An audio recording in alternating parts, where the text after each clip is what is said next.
上集说到，麦克斯和尤金在1年1度的创始人纪念日上，当众揭露了公子哥的嘴脸。听到那逆天的发言，民众们直接群情激愤了起来，纷纷开始对着米尔顿一家口诛笔伐。就在广场混乱不堪的时候，兰斯的心腹受他的指使，枪杀了8名工人，工人们变成丧尸，直接是走上了街头。这下可彻底的炸了营，人们开始四处逃窜。而在混乱中，麦克斯被公子哥一把抓住，怒骂了几声后，恶毒的他直接是将麦克斯推向了丧尸。就在麦克斯苦苦支撑的时候，尤金一个野蛮冲撞，便将丧尸撞进了公子哥的怀里。公子哥被吓得慌忙求救，可却无一人上来帮忙。就这样，联邦第一少便被丧尸活活咬死了。2个小时后，帕梅拉面无表情地看着自己儿子的尸体，她没有歇斯底里的嚎啕大哭，有的只是愤怒、悲痛与自责。经历了丧子之痛后，她的眼神开始变得狠毒，随即下令让墨瑟将尤金给抓起来，打算拿他来杀鸡儆猴。而墨瑟也不得不照办，因为不按对方的命令行事的话，那自己的妹妹麦克斯也得牵扯其中。就这样，士兵们开始了全城大搜捕，凡是与尤金有关联的所有人都得被带去审问。很快，罗西塔被带到了审讯室，墨瑟开始询问他暴乱前在哪里和谁在一起。You verify the information to be true. You seriously doing this? You verify the information. So you don't know me, I don't know you, we're strangers, huh? Do you verify that this information is true? 见到墨瑟油盐不进，罗西塔也就不念旧情了。这家伙之前还说信任自己，现在却搞铁面无情这一套。于是他开始冷淡地回答着问题。Why are you standing at the square? Who were you with? Myself. You were with Eugene. Several witnesses saw you together. We were, about a half hour before it happened. What'd you talk about? Your sister. Be more specific. Eugene said she wasn't coming with us, that she wanted to stay here, change this place for the better. 当被问起尤金有可能会躲在哪的时候，罗西塔则是戏谑地表示，如果我见到他会给你打电话的。墨瑟知道他对自己不满，无奈叹了口气说道，听着罗西塔，我很尊重你，尽管此时此刻你可能不再尊重我了，但我需要你为我做件事，让尤金来自首吧。只要他表现出悔恨和配合，那会对所有牵扯到其中的人都有帮助。可如果你们的人包庇他，或者把事情搞得难办了，你们所有人是无法离开的，而且事情只会越来越糟。我深知帕梅拉的性格，她并不是表面那样的简单。面对墨瑟的好言相劝，罗西塔不屑一顾，她只当自己瞎了眼，还以为自己的这位队长是个明事理的人。他从审讯室出来后，直接收拾了一些东西来到了教堂。达里尔也是刚刚被审问过后放了出来，二人商量着天一亮就得偷偷离开。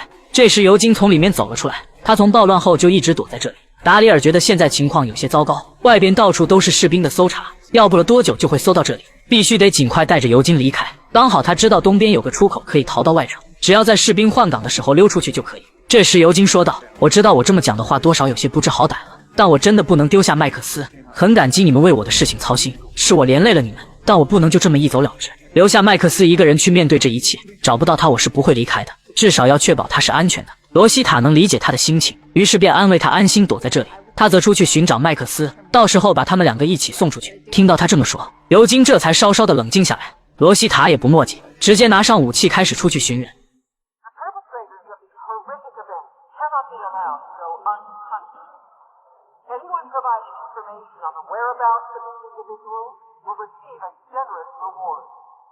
While any person found aiding and abetting these fugitives will share their fate.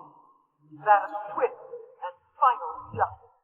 另一边，墨瑟回到安全部后，公主早已在此等候多时了。她向墨瑟发着牢骚，自己好端端的就被士兵给从屋里抓了起来，还丢在那审讯室里盘问了3个小时。墨瑟也是赶忙解释，表示不能让其他人看到自己对她区别对待。随即他对公主说道，情况有些糟糕，帕梅拉的儿子被害，尤金很有可能会被处死。可公主虽然不知道详细的情况，但她了解尤金的为人，她想替尤金开脱，于是对墨瑟说道，自己之前一个人生活了好几年，就在我快要失去理智的时候，老天让我遇到了尤金他们，是他们把我从迷失的漩涡中给拉了出来。尤金因为我的为人所相信我，是他们救了我，这是坏人做不到的事情。可墨瑟对于他的说辞并没有多少情绪波动，他表示自己这么做也有自己的难处，但是尤金会得到公正的审判。公主则对他讲的公正不屑一顾，他又不是傻子，在联邦生活了这么久，哪里看不出这里的问题。这时有士兵过来通报，表示有人看到了通缉目标。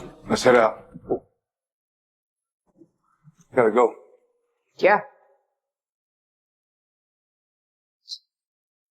而在教堂里，迟迟不见罗西塔回来，着急的尤金不断趴着窗户朝外边看去。这时达里尔走了过来，提醒他，再看下去很容易被外边的士兵发现。刘金赶忙解释自己是在观察士兵们的巡逻规律，这样能更好的协助罗西塔找到麦克斯。他已经等不下去了，焦急的十分担心麦克斯的安危，说着便想着亲自冒着风险出去寻找。鲁哥见状，直接挡在了他的前面。No need for this to get ugly. Very well.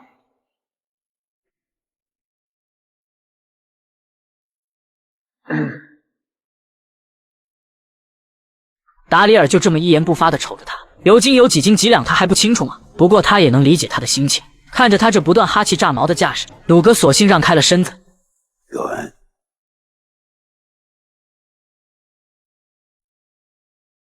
见达里尔让开了，刘金愣了下，随即忐忑地朝门口走去。可还没走2步，便又停住了脚步，因为他知道自己就算出去也帮不上什么忙，结果只能是被士兵抓住。他太清楚自己是什么段位了。这一刻，他心中升起了前所未有的挫败感。自己爱的人遇到了危险，他却龟缩地躲在这里，无奈与自责充斥着全身，同时又暗骂自己懦弱又胆小。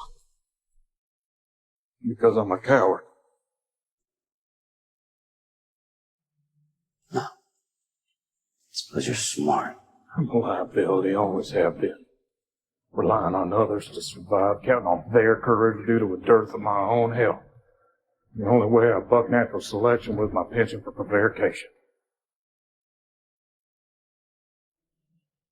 He's lying. I figured. Yeah, well, I'm ashamed to say it's my only discernible skill.